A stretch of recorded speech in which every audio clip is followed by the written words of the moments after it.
My mom would be at all my sporting events. Let's say I was playing football, okay? My mother would be on the sidelines, and if the play on the field started going one way, my mother would run along like, Mark, get him, get him! I'd be like, oh my gosh.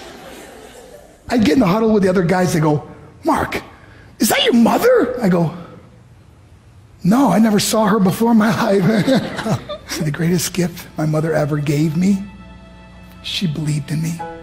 I have overdosed on drugs on 3 occasions where I should have been dead. But I believe I was kept here for a reason. You show me your friends, I will show you your future. How do I know this? I hung out with losers, and I became the biggest loser of them all because I gave up everything I dreamt about as a little boy because of who I chose to surround myself with. My friends would drive me home at 2, 3, 4 in the morning. We'd be drunk and high, laughing in the car.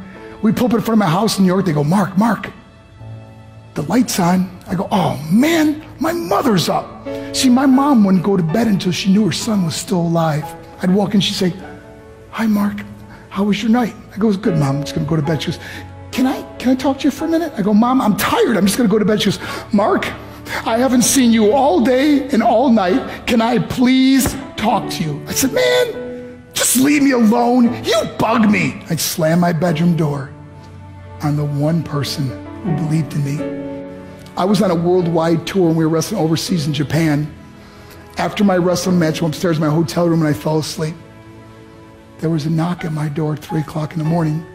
I got out of bed and I looked through the safety window and I could see it was a Japanese promoter. So I opened the door and he said, Mark, you need to call home. There's been an emergency. I went and got on the hotel room phone. I called back to the United States and said, hey, what's going on? I said, Mark, I don't know how to tell you this. I said, just tell me what happened.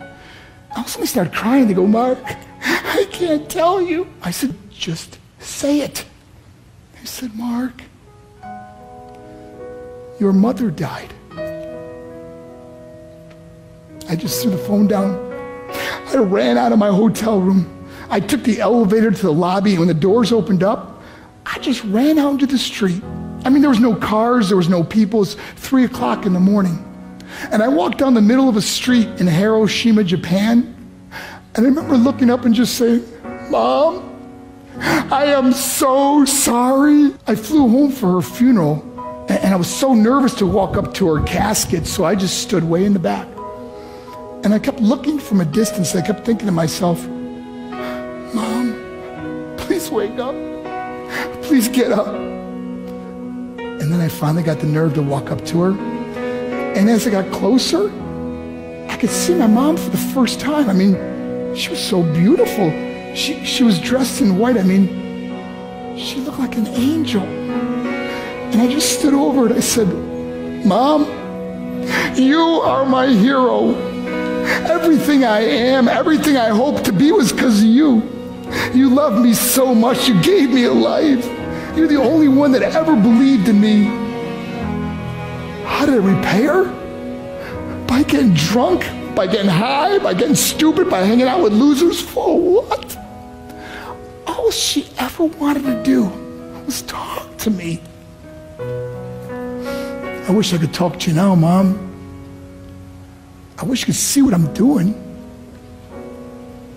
Why couldn't I have been a better son? We are defined by our choices.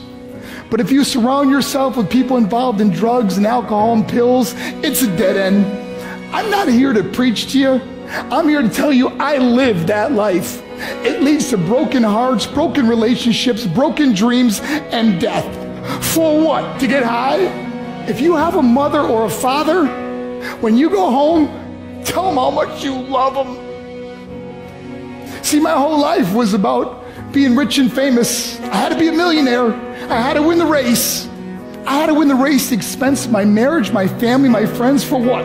To be all alone in the world? I learned what is truly important, and that is how precious this gift of life is, and our families, and how quickly it can be taken away.